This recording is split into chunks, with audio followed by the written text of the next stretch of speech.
दोस्तों नमस्कार, आदाब, सत श्री अकाल। उर्मिलेश ऑफिशियल के इस कार्यक्रम में आपका बहुत बहुत स्वागत है। मैं हूं उर्मिलेश। दोस्तों, पश्चिम बंगाल में जो हो रहा है वो अभूतपूर्व है। जी हाँ, बिल्कुल मैं सही शब्द यूज कर रहा हूं और ये हाइपरबोलिक नहीं है, बिल्कुल अतिशयोक्ति नहीं है। सही सही कह रहा हूं कि अभूतपूर्व है। उदाहरण के लिए सबसे पहला उदाहरण कि ममता बनर्जी पार्टी की प्रमुख हैं, लेकिन उनकी इच्छा के विपरीत लीडर ऑफ अपोजिशन तय हो गए विधानसभा में। यकीनन ममता बनर्जी चुनाव हार चुकी हैं, उनकी पार्टी हार चुकी है और जनता ने उनको खारिज किया है। अगर एसआईआर और अन्य बहुत सारी जो चीजें हैं चुनाव में उनको छोड़ दिया जाए तो जो रिजल्ट है वो ममता बनर्जी के खिलाफ है। ये कहा जा सकता है कि इतनी बुरी तरह नहीं हारती या इस तरह से नहीं हारती, बहुत सारे कारण इफ एंड बट लगाए जा सकते हैं, लेकिन सच यह है कि वो आधिकारिक तौर पे चुनाव हार चुकी हैं। लेकिन दोस्तों, हारने के बावजूद वो अपोजिशन पार्टी तो हैं,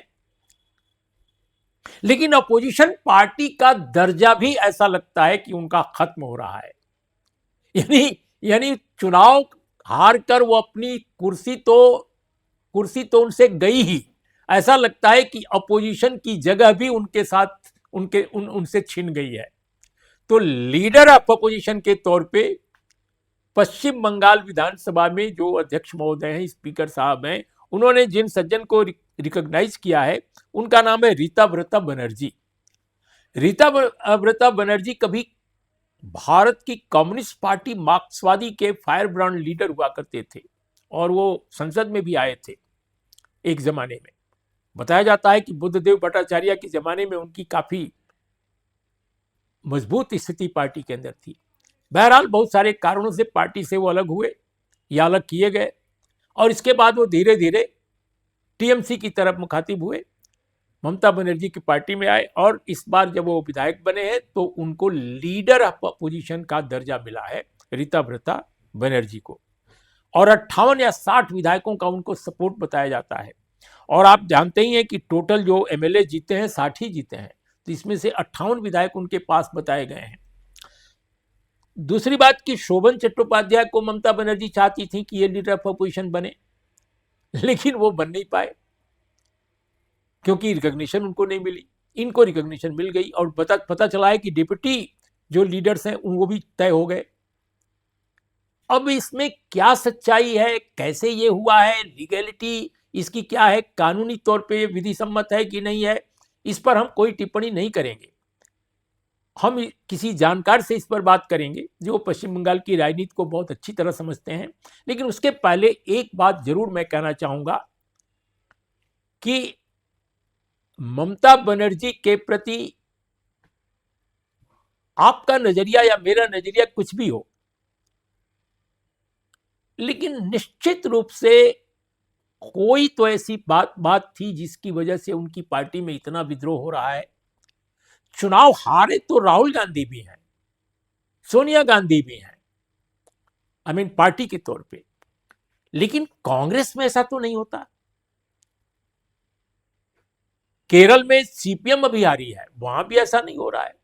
एमके स्टालिन हारे हैं भाई, तमिलनाडु के बहुत ताकतवर नेता और ताकतवर पार्टी डीएमके, वो भी हारी है। अखिलेश यादव भी चुनाव हारे हैं, वहां तो नहीं होता। यूपी का चुनाव पिछली बार हारे, पिछली बार भी हारे, लेकिन पार्टी तो मजबूत है। तो आखिर ममता बनर्जी की एक जो इमेज थी कि वो बड़ी ताकतवर नेता है, फाइटर है, प्रधानमंत्री के लिए योग्य है, राहुल गांधी इनके आगे कुछ नहीं है, लेकिन आज देखा जा रहा है कि एक चुनाव इस बार हारी, क्या पार्टी फिसलती जा रही है उनके हाथ से। ये क्या है और ये क्यों है? क्या यह सच है कि वो सत्ता खोने के बाद अपनी पार्टी भी खो देंगी?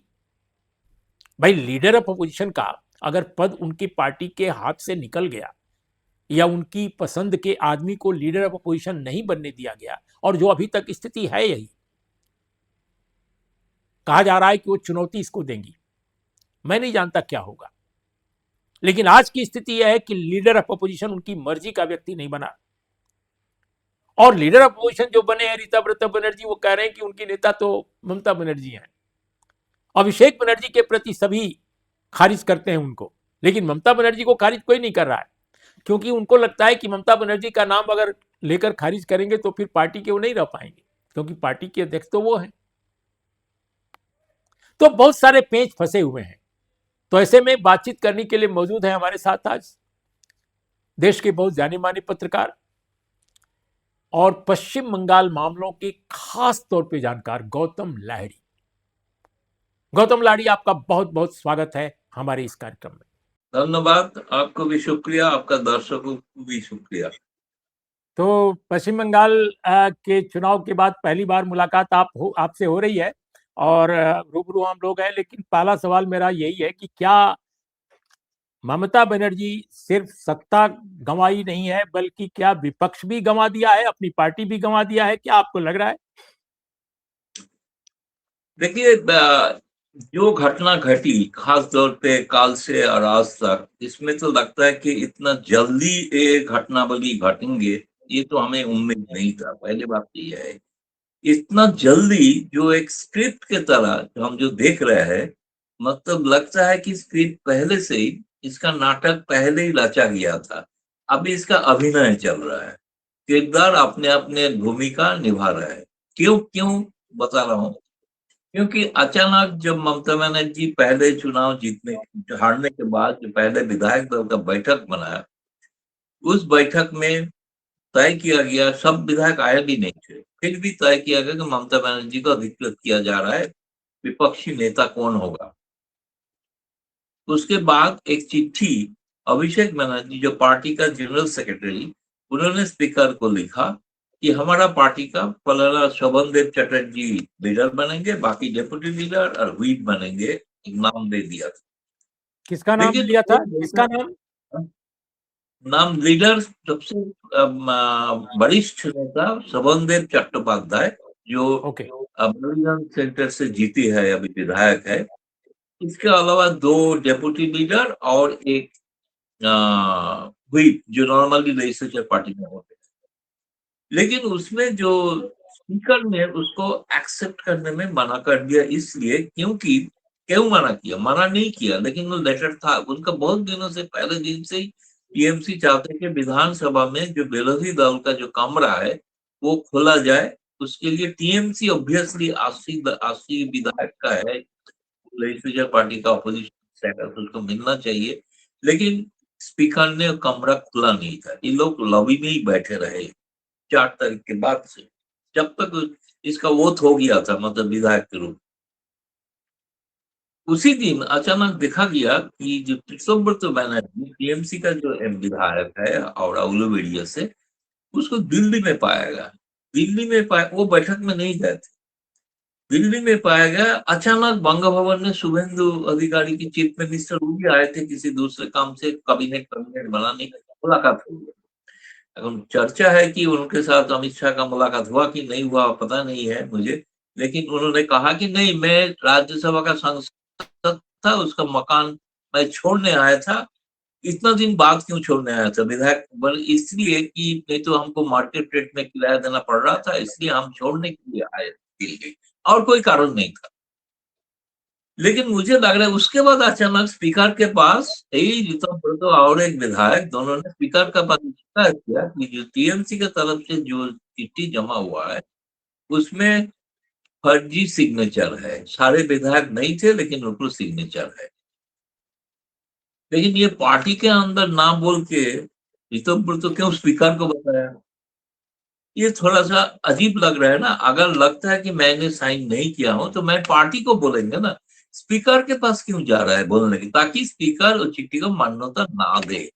तो इसमें लग रहा है कि क्लियर के साथ पहले से ही कुछ आठ साठगांठ कुछ हो चुका था, जो इसी तरह से वो भूमिका निभाएंगे।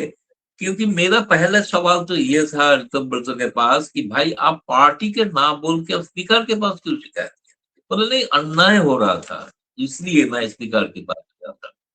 लेकिन तो गौतम आपको सॉरी फॉर इंटरप्शन, लेकिन रीता व्रता का हमने एक टेलीविजन पे किसी चैनल पर जो बंगाल कवर कर रहे थे, उनका हमने एक देखा बयान जो आ रहा था कि ममता बनर्जी अभी भी उनका लीडर है, हाँ, उनसे उनसे कोई परहेज नहीं है। हम उनकी उनकी भाषा में नहीं बोल पा रहे हैं, लेकिन उन्होंने जो कहा वो कंटेंट यही है कि उनसे हमें कोई परहेज नहीं है, वो एडवाइस उन्हीं के निर्देशन पे हम काम करेंगे, ऐसा बोला है। इस तरह का बात तो अभी जो रीता व्रता को ऑलरेडी लीडर ऑफ अपोजिशन का पद दिया जा चुका है विधानसभा से। और तो और जो डिप्टी लीडर है उनमें भी 3 लोगों का नाम दिख रहा है मुझे वेबसाइट पर, जो है वो जावेद खान, सबीना यस्मिन और शिवली साहा, ये 3 नाम दिखाई दे रहा है डिप्टी लीडर। पता नहीं कैसे 3 है, मैं नहीं जानता, बट आई सा द वेबसाइट। हो सकता है वेबसाइट पर गलत हो, सही हो, मैं नहीं जानता। तो ये सामने है। अब आप क्या कहेंगे इस पर? नहीं, ये तो सही है, आपने जो बोल रहा है सही है, लेकिन बात यह है कि इसका दो पहलू है, कानूनी और राजनीतिक। कानूनी तौर पे यह है कि शीतोव्रत का भले ही उनको 58 विधायक ने मान लिया नेता, लेकिन वो चिट्ठी सफेद कागज में जमा हुआ है, तृणमूल कांग्रेस का लेटर हेड में नहीं हुआ है। ठीक है ना? फिर भी स्पीकर मान्यता दे रहा है। तो कानून, लेकिन ये पार्टी का डिसीजन जो पॉलिटिकल पे, आप महाराष्ट्र का याद कीजिएगा, थोड़ा सा सिमिलरिटी लगेगा आपको देखने में कि लेजिस्लेचर पार्टी अपने आप डिसाइड कर रहा है, मदर पार्टी को, पेरेंट पार्टी को पता ही नहीं है। तो ये मसला फिर भी तो बाद में तो कानूनी दौर जगह पे आ सकता है। दूसरी बात, राजनीतिक दिख के जो है, निश्चित तौर पे ममता बनर्जी का, अभिषेक बनर्जी जो लीडर है उसके खिलाफ पार्टी के अंदर की नाराजगी है। इसको ऋतव्रत ने मैनेज किया, मैनिपुलेट किया और उसको समझाया, भाई अभिषेक ही तो लीडर है, उनको तो आप काम नहीं करने देंगे, आप लोग उनका बात ही सुनना पड़ेगा। ये पार्टी तो आइडियोलॉजी बेस्ड पार्टी है नहीं, ये तो सीपीएम को हटा के लिए आया था।